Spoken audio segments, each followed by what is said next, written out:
name is Doray Veno. I'm the Executive Director at the Hanna Learning Centre.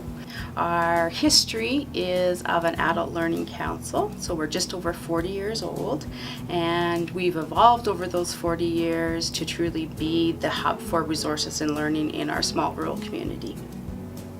People, all walks of life, all ages, know that if they contact the Hanna Learning Centre, we'll definitely help them obtain the information they need or direct them, refer them in the right direction if it's not something that we do in-house.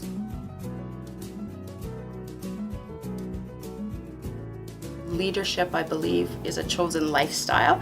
It's the foundation of who I am and wanting to make the difference in my organization and my community. We're doers at the Hanna Learning Centre. I have an amazing team. I have a diverse team. We're all very aware of our own strengths and weaknesses as well as each other's, and we feed off them. So it's surrounding yourself with those like-minded people and then identifying their personality traits, their strengths, and then aligning our arrows so we're all working towards that common goal. Challenges come up every single day in everyone's world, whether it be personally, professionally, and it's just the mindset that I've chosen is to be positive about it. There's things in this world we can't change. There's lots and lots of things that we can change, and we'll change them every day. So if you can come from that angle of let's make a difference, and I can do great things, but together we can do amazing things, it's a little bit contagious. And that old saying of you can catch more flies with honey than vinegar is a little bit cheeky, but it's exactly how I live my world. I'm very mindful of commitments, and I can be a little bit stubborn and a lot of bit stubborn, depends on who you ask to, but I always ask myself, is this the best thing for my organization? Is this the best thing for my community? And then if it fits, we go for it.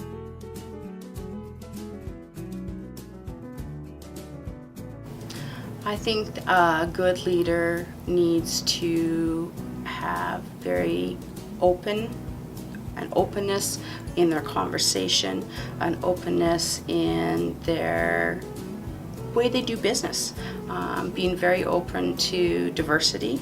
I think it's very important that they think big, think broad, think better, think different.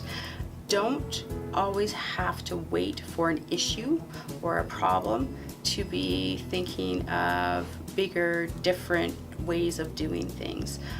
I'm very fortunate at the Hanna Learning Centre that our board of directors are always having those conversations of how can we do this different? How can we do this better? I think it's very important to take time to celebrate the success, celebrate the opportunities, celebrate the failures. There's always an opportunity to say, okay, what did we learn from this? What did we do awesome? What do we need to do different? I believe that true leader needs to listen and listen some more. I believe it's very, very crucial that a leader be confident, and sometimes you need to be confidently wrong and own decisions that were made. You don't know what the future looks like until it's in the present. So be open to those risks, learn from them, change if you need to change. Change can be a very slow process, but change itself is immediate. That change might happen at different points for different people. So be aware of that. In a situation or project working in collaboration with groups, not everybody's going to hit that change moment at the same time. I think it's also really important that you don't get so far big thinking as a leader that people can't see you anymore. So be mindful that you need to work as a team. I also think it's important when you are a leader that you identify when you need help. And whether it's a small ask or a big ask, that's a perfect opportunity to engage new people to a project, or it's also another opportunity to engage current people working on a project, at a higher level.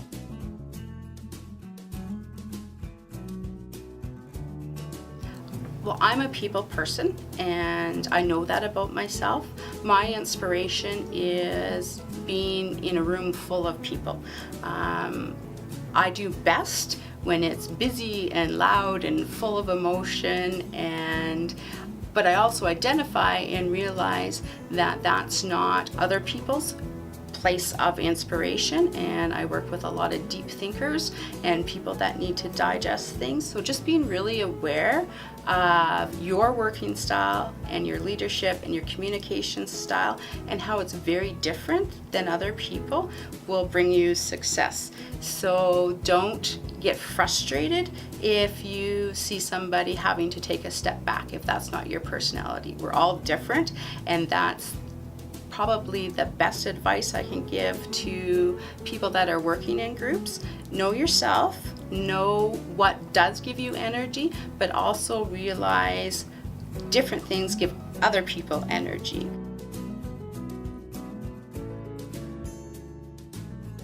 Lifelong learning and that desire and quest for knowledge will increase your network and your connections so wide, and it is so important that you have those local, provincial, federal, global connections that you can borrow their brilliance. Take little pieces of a seminar that you've attended that fits for you. Take little pieces of a conversation that you had in the coffee shop that fits for you. Take those opportunities to learn, but also follow through and take actions from those learning. Fill your whole head with the knowledge, but then also use the knowledge.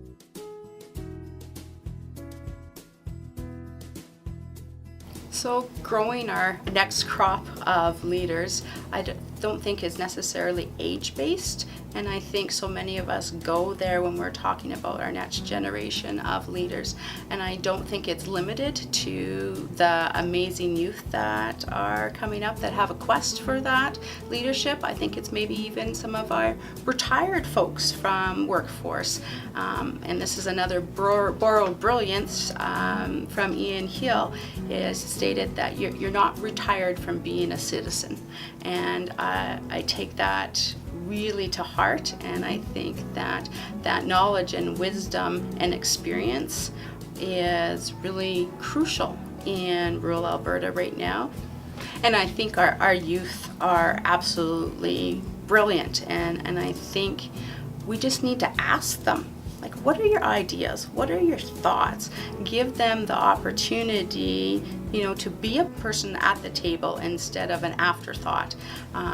They know if you genuinely want to hear their ideas and opinions, so be real with them, and they will share their knowledge, their experience, their ideas.